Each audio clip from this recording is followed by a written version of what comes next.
오늘 11절에 보시면 모든 사람에게 구원을 주시는 하나님의 은혜가 나타났다라고 말씀을 합니다. 정말로 그렇습니다. 하나님께서는 그 누구도 차별하지 아니하시고 모든 사람들에게 아버지께로 나아올 수 있는 길을 열어주셨습니다. 아담과 하와의 범죄함으로 그들을 에덴에서 쫓아내시고 그 돌아오는 길을 천사의 불칼로 막아 놓으셨는데 이제는 하나님의 아들이신 예수 그리스도를 통하여서 에덴으로 다시 돌아갈 수가 있게 된 것입니다. 얼마나 놀라운 하나님의 은혜입니까? 그러나 모든 사람들이 다 이 은혜를 누릴 수 있는 것은 아니에요. 왜냐하면 이 은혜를 받아들이지 않는 사람들이 있기 때문이죠. 하나님께서는 분명히 모든 사람에게 구원의 은혜를 베푸셨지만 그 은혜를 거절하는 자들, 즉 무엇입니까? 예수님을 따라가는 삶을 거절하는 것입니다. 자신의 가던 길에서 돌이켜서 이제는 말씀의 길을 따라 순종하며 걸어가야 되는데 그렇게 하지 않는 자들은 이 은혜가 모든 사람에게 열려 있어도 전혀 그 은혜를 누릴 수가 없게 되는 것입니다. 주님께서 우리에게 베풀어 주시는 구원은 결코 자동문이 아니라는 사실을 여러분 명심하시기 바랍니다. 하나님은 우리에게 구원을 베풀어 주시지만 구원을 강요하지는 않으세요. 은혜는 강제가 아닌 것입니다. 하나님은 명령하시는 분이시지만 그와 동시에 우리에게 100%의 자유의지를 주셨어요. 우리 스스로가 그것에 순종할지 말지를 선택할 수 있도록 허락하신 것입니다. 물론 성령님께서 올바른 선택을 할 수 있도록 가르쳐 주시고 도와주시지만 그러나 절대로 강제하시지는 않는 거예요. 그러므로 여러분, 오늘도 우리는 깨어 있어서 성령님을 의지하여서 올바른 선택을 하는 자들이 되어야 될 줄을 믿습니다. 뭐가 올바른 선택입니까? 하나님의 은혜를 받아들이는 것입니다. 그 은혜에 합당한 삶을 자기를 쳐서 복종함으로 살아가는 자들이 되어야 되는 것이죠. 그러면 우리에게 어떠한 일들이 일어나게 되느냐? 자, 오늘 본문에서는 크게 두 가지를 말씀을 합니다. 먼저는 12절에 보시면 함께 12절 말씀을 같이 한번 읽겠습니다. 시작. 우리를 양육하시되 경건하지 않은 것과 이 세상 정욕을 다 버리고 신중함과 의로움과 경건함으로 이 세상에 살고. 아멘. 우리가 하나님께서 베풀어 주시는 구원의 은혜를 받아들여서 그 은혜에 복종하는 삶을 살면 하나님께서 우리를 어떻게 하신다는 거예요? 양육하신다는 것입니다. 그런데 여기서 양육하다라는 단어의 원래 의미는 단지 돌봐주신다, 길러주신다 이런 의미만이 아니라 교육하다, 훈련하다, 가르치다라는 단어예요. 성도의 삶은 그냥 사라지는 게 아니라 훈련받아야 될 것들이 있다는 것입니다. 그렇다면 우리가 주님께로부터 무엇을 배워야 되고 무엇을 훈련받아야 된다는 것일까요? 먼저는 경건하지 않은 것과 이 세상 정욕을 다 버리게 하신다는 것입니다. 버려야 될 것들이 있다는 거예요. 그냥 이제까지 살던 방식을 그대로 가지고 살면 안 된다는 것입니다. 그렇다면 뭐를 버려야 합니까? 경건하지 않은 것들을 버려야 된다 그랬어요. 여기 경건하지 않다라고 하는 것은 일단 더러운 것들을 의미하는 것이고요. 또 다른 의미로는 무신론적인 생각, 하나님이 없다라는 생각들을 말하는 것입니다. 즉 이 세상의 모든 진화론적인 사고방식, 모든 무신론적인 사고방식에서 비롯된 모든 것들을 벗어버리라는 거예요. 이런 것들을 다 버릴 수 있도록 성령께서 우리를 훈련시켜 주신다는 것입니다. 그리고 이 세상 정욕을 버리라 그랬어요. 정욕이라고 하는 것은 어떤 욕망, 동경하는 것을 말하는 것입니다. 우리는 마음을 다하고 뜻을 다하고 힘을 다해서 주님을 사랑하기를 힘쓰는 자들이 되어야 될 줄을 믿습니다.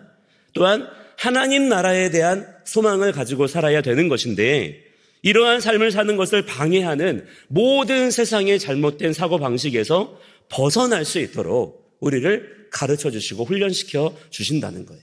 그리고 이어서는 버리는 것과 동시에 또한 취할 것들을 가르쳐 주십니다. 신중함과 의로움과 경건함으로 이 세상을 어떻게 해야 된다는 거예요? 살아야 된다는 것입니다. 앞서 2장 1절에서 10절까지 말씀하셨던 바른 교훈을 따르는 삶을 그냥 우리 스스로 알아서 너희들 살으라고 하시는 것이 아니라 이 모든 것들을 친히 가르쳐 주시고 훈련시켜 주신다는 거예요. 왜 그렇습니까? 그만큼 우리가 이 세상에서 어떠한 삶을 사느냐 하는 것이 하나님 아버지께는 매우 중요한 문제이기 때문인 거예요. 여러분, 하나님께서 우리의 삶을 주목하고 계시다는 사실을 믿으시기 바랍니다. 우리 생각에는 이 작고 천한 내가 이 땅에서 어떻게 사느냐 하는 것이 위대하신 그 높으신 하나님께 뭐가 그리 대단한 의미가 있을까 생각이 듭니다마는, 그러나 하나님은 그것을 실제로 매우 중요하게 여기신다는 거예요. 하나님께서 성도들에게 원하시고 기대하시는 삶의 기준과 내용이 있다는 것입니다. 이거를 우리에게 구체적으로 요구하신다는 거예요. 그래서 우리를 친히 그 내용대로 훈련시켜 주시는 것입니다. 여러분, 믿음은 신념이 아니에요. 믿음을 신념으로 착각하시면 안 됩니다. 자칫 그렇게 이것이 옳다라고 하는 신념만 앞세우게 되면 무례하게 되고요, 과격해지기가 쉽습니다. 주님은 우리에게 어떤 신념을 가지라고 하시지 않았어요. 말씀을 주시고 그 말씀대로 순종하며 살라고 하셨습니다. 그래서 구체적으로 말할 것들을 가르쳐 주시고요, 행동 지침들을 말씀해 주시는 거예요. 그 지침들이 오늘 본문의 3장 1절과 2절에도 나옵니다. 우리 3장 1절과 2절 말씀 함께 읽어보도록 하겠습니다. 너는 그들로 하여금 통치자들과 권세 잡은 자들에게 복종하며 순종하며 모든 선한 일 행하기를 준비하게 하며 아무도 비방하지 말며 다투지 말며 관용하며 범사에 온유함을 모든 사람에게 나타낼 것을 기억하게 하라. 아멘. 이 말씀을 가지고 어떤 분들은 야, 그거 봐라, 교회가 세상 정치와 세상 일들에 대해서 간섭하지 말아야 된다고 사도 바울도 이야기하고 있지 않냐라고 그렇게 인용하기도 합니다만, 그러나 사도 바울이 지금 이 말씀을 하는 것은 결코 그런 의미가 아닌 것입니다. 세상 가운데 우리가 진리를 말해야 되지만 절대로 물러서거나 타협해서는 안 되지만, 그러나 그것을 자기 방식대로, 자기 소견에 옳은 대로, 자기 혈기대로 그렇게 해서는 안 된다는 거예요. 우리는 살아계신 하나님을 믿고 따르는 자들인 줄을 믿습니다.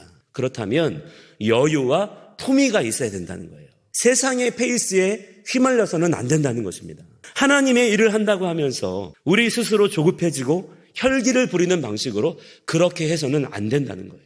그렇기 때문에 우리의 실제적인 신앙의 표현 방식도 그냥 우리 식대로 우리의 개성대로 할 것이 아니라 말씀을 따라서 훈련을 받아야 된다는 것입니다. 성령님의 인도하심을 구하는 자들이 되어야 될 줄을 믿습니다. 자, 그리고 또 하나, 우리에게 나타나시는 하나님의 은혜를 받아들이면 어떤 일이 일어납니까? 우리 함께 오늘 본문의 13절 말씀을 같이 한번 읽어보도록 하겠습니다. 복스러운 소망과 우리의 크신 하나님 구주 예수 그리스도의 영광이 나타나심을 기다리게 하셨으니. 그런데 이 번역이 조금 애매하게 되어 있어요. 원래 이 구절은 이런 내용입니다. 하나님의 은혜는 우리의 소망이 복되게 이루어질 것을 기대하게 해줍니다. 곧 위대하신 하나님의 영광이 나타나실 것과 우리 구주 예수 그리스도께서 나타나실 것에 대한 것입니다.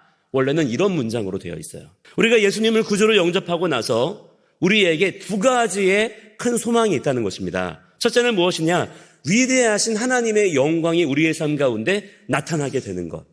그리고 또 하나는 무엇입니까? 마침내 우리 구주 예수 그리스도께서 다시 오실 것에 대한 소망. 이 두 가지의 소망이 마침내 복되게 이루어질 것이라는 것에 대한 기대와 소망을 가지고 기다리게 하신다는 거예요. 이것이 하나님의 은혜로 말미암아서 우리 모든 성도들 가운데 이루어지는 일들이라는 것입니다. 여러분, 이 소망이 여러분의 삶 속에 희미해지지 아니하고 더욱 선명하게 굳건하게 남아있기를 주의 이름으로 간절히 축원합니다. 이 소망을 가지고 살아가는 자들이 되어야 된다는 거예요.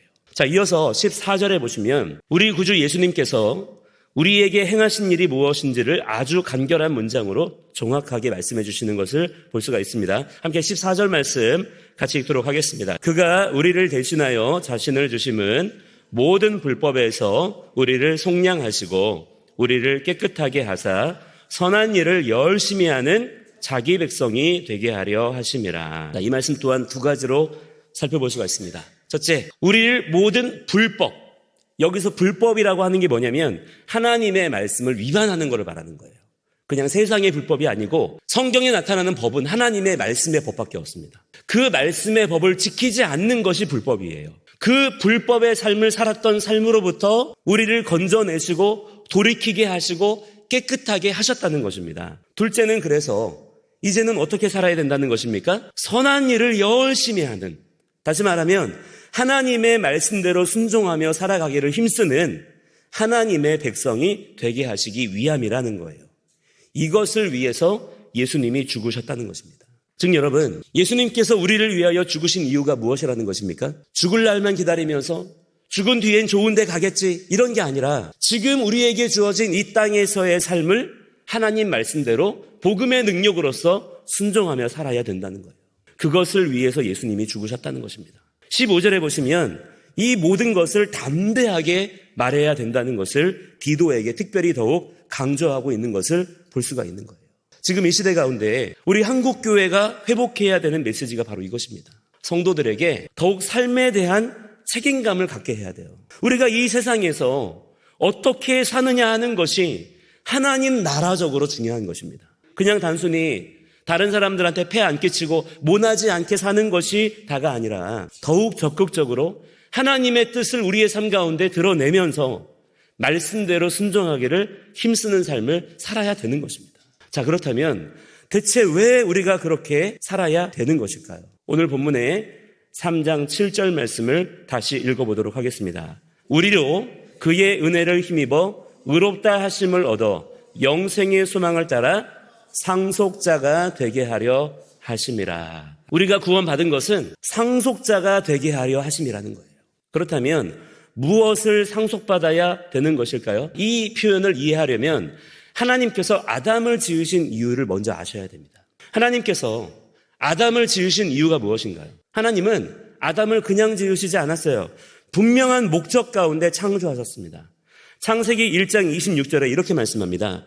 하나님이 이르시되 우리의 형상을 따라 우리의 모양대로 우리가 사람을 만들고 그들로 바다의 물고기와 하늘의 새와 가축과 온 땅과 땅에 기는 모든 것을 다스리게 하자 하시고, 창조주이신 하나님께서 온 세상과 만물을 지으시고 이 모든 것들을 맡기시기 위해서 아담을 지으신 거예요. 이 목적이 죄로 인해 상실되었고 빼앗겼었지만 이제는 그리스도 안에서 우리가 다시 되찾게 된 것입니다. 그래서 마침내 우리에게 부활의 몸을 입게 하시려는 이유가 바로 여기에 있는 거예요. 처음 계획하셨던 그 아담의 사명을 예수 그리스도 안에서 우리에게 다시 이어받게 하시기 위함인 것입니다. 이것이 상속자라는 말의 성경 전체의 의미가 되는 거예요. 따라서 여러분, 그렇다면 우리 구원받은 성도들에게 뭐가 중요합니까? 하나님이 지으신 이 세상에 대한 비전이 있어야 되는 거예요. 하나님이 지으신 이 모든 세상과 열방과 만물에 대한 책임감, 사명감을 가져야 되는 것입니다. 왜 그렇습니까? 우리가 이 세상의 상속자로 지음받았고 부름받았기 때문인 것입니다. 그래서 세상이 망가지고 있는 것들에 대해서 우리가 침묵하고 있으면 안 되는 것입니다. 하나님의 질서가 지금 파괴되고 있는 것들에 대해서 외면하면 안 된다라고 하는 거예요. 이때 중요한 것은 이 상속자로서의 역할을 내 뜻대로, 내 마음대로, 내 혈기대로, 내 방식대로 그렇게 행해서는 안 된다는 것입니다. 하나님의 원리와 규칙과 방법이 있어요. 하나님의 말씀을 통해서 부지런히 이러한 것들을 배워야 된다는 것입니다. 훈련받아야 된다는 거예요. 보혜사 성령님께서 이 모든 일들을 우리에게 행하게 하시는 줄을 믿습니다. 그러한 관점에서 사도 바울이 지금 디도에게 이러한 말들을 가르치고 있는 거예요. 여러분 자신이 하나님의 상속자인 것을 여러분 믿으시기 바랍니다. 오늘의 삶을 살아가시는 동안에 이 사실을 꼭 기억하셔야 돼요. 그냥 내 인생을 살아갈 뿐이 아닌 것입니다. 하나님께서 우리에게 이 세상을 다스릴 것을 맡기셨어요. 우리가 이 책임을 외면해서는 안 될 줄을 믿습니다. 하나님이 지으신 이 세상을 하나님 뜻대로 잘 다스리는 책임이 하나님의 자녀된 우리에게 맡겨져 있다. 꼭 기억해야 됩니다. 성령님께 오늘 부지런히 훈련 받으시기 바랍니다. 하나님께서 오늘 우리의 삶을 복되게 하시고 또한 능력 있게 하실 줄을 믿습니다. 그렇게 넉넉히 승리하시는 주님의 귀한 종들이 되시기를 주의 이름으로 간절히 축복합니다. 함께 이 시간에 기도하실 때에 하나님 오늘도 사명 감당하는 삶을 살기 원합니다. 그렇다면 우리가 감당해야 될 사명이 무엇인지, 어떻게 감당해야 되는 것인지도 주님께서 가르쳐 주시고 인도하여 주시옵소서. 하나님 뜻대로 살겠다고 하면서 내 소견에 옳은 대로 행하는 것이 아니라 주님께로부터 우리의 걸음걸음을 인도함 받기를 원합니다. 주님 빛 주어 주시옵소서. 우리 함께 간절한 마음으로 주님의 뜻을 구하시면서 주여 많이 부르시고 함께 기도하시며 나아가도록 하겠습니다. 주여.